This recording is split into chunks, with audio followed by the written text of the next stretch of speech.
Guys ഇന്ന് ഞാൻ എങ്ങോട്ടാണ് പോകണമെന്ന് വെച്ചാൽ നമ്മളെ വൈഫ് ഹൗസിലേക്കാണ് പോണേ. കോഴിക്കോട് വരെ നമ്മളെ കൂട്ടാനും കൊണ്ടുവിടാമെന്ന് പറഞ്ഞിട്ടോ.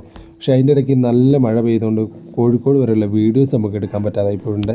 മഴ കാരണം നമുക്ക് ആ ട്രെയിൻ മിസ്സാവുമെന്ന് കരുതി. പക്ഷേ എന്തോ 10-15 മിനിറ്റ് വൈകിയാട്ടോ ആ ട്രെയിൻ ഓടി തുടങ്ങിയത്. അങ്ങനെ കുറച്ചു നേരം കാത്തിരുന്നൊടുവിൽ നമുക്ക് പോകാനുള്ള വണ്ടി വന്നു കേട്ടോ. അങ്ങനെ വണ്ടി കയറി കഴിഞ്ഞപ്പോഴാണെങ്കിൽ കാല് കുത്ത സ്ഥലമല്ല എന്നല്ല, ഒരു വീഡിയോ പോലും എടുക്കാൻ പറ്റിയില്ല കേട്ടോ. അങ്ങനെ ഷൊർണൂർ എത്തി കഴിഞ്ഞപ്പോഴാട്ടോ നമുക്കൊരു വീഡിയോയെങ്കിലും എടുക്കാൻ പറ്റിയത്. ഇതെന്താണെന്ന് വെച്ച് കഴിഞ്ഞാൽ ഏതൊരു ഇന്ത്യക്കാരനെയും കർത്തവ്യങ്ങളാട്ടോ എഴുതി വെച്ചിരിക്കുന്നത്. അങ്ങനെ നമ്മൾ പുലർച്ചെ 4:30 ആയപ്പോഴത്തേക്ക് നമ്മൾ കോട്ടയം റെയിൽവേ സ്റ്റേഷനിൽ ഇറങ്ങിട്ടോ. അങ്ങനെ അവിടുന്ന് കയറി നേരെ KSRTC ബസ് സ്റ്റാൻഡിലേക്ക് ലക്ഷ്യമാക്കി പോയിട്ടോ. അങ്ങനെ അവിടെ ചെന്ന് പല്ല് തേക്കാതെ നമ്മളൊരു കാലി ചായ ഒരു പഴംപൊരി നമ്മൾ മെല്ലെ വയറ്റിലാക്കി കേട്ടോ. അങ്ങനെ അത് കഴിച്ച് കഴിഞ്ഞപ്പോഴത്തേക്ക് നമുക്ക് കട്ടപ്പനയ്ക്ക് പോകാനുള്ള ബസ് വന്നിട്ടോ. നമ്മളൊന്നും നോക്കിയില്ല, പാഞ്ഞ് കയറിയിട്ടോ.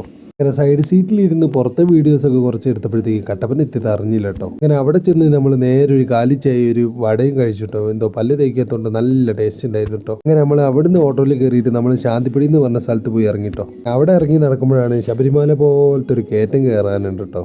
ആ കയറ്റൊക്കെ കയറി ഏറ്റവും ടോപ്പിലെത്തുമ്പോൾ കാണുന്ന വ്യൂ ആട്ടോ. ഇത് കട്ടപ്പന മൊത്തം കാണാം.